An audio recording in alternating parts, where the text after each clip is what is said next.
Isang mapagpalang araw po sa inyong lahat. Sa Celebrity Chika Time po muna tayo at may inihanda po akong chika para sa inyo.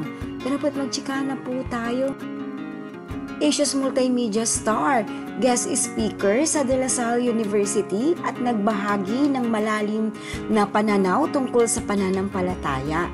Yes, mga maka-Celebrity Chika Time, yan po ang ichichika ko sa inyo na lubos rin po ang usap-usapan sa social media ng mga netizens, lalong-lalo na nga po ng mga followers at supporters ni Alden.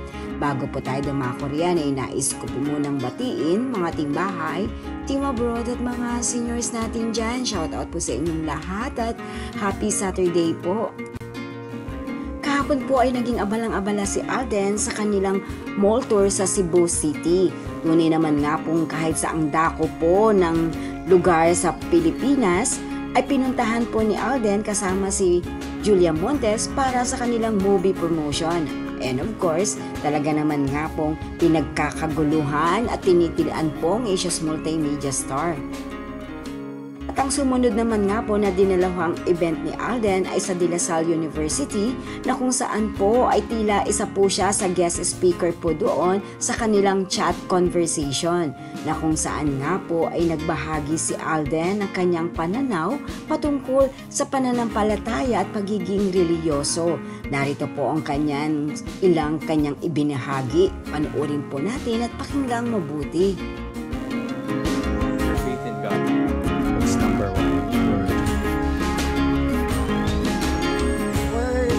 is if all things fail, prayers won.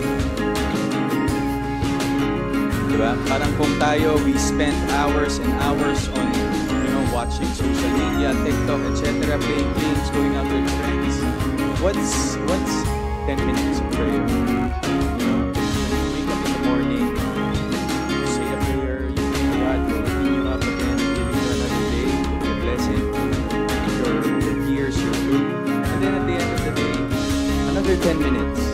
Another 10 minutes to thank God that you were able to survive that day. I think that's a good practice. So, to keep your sanity.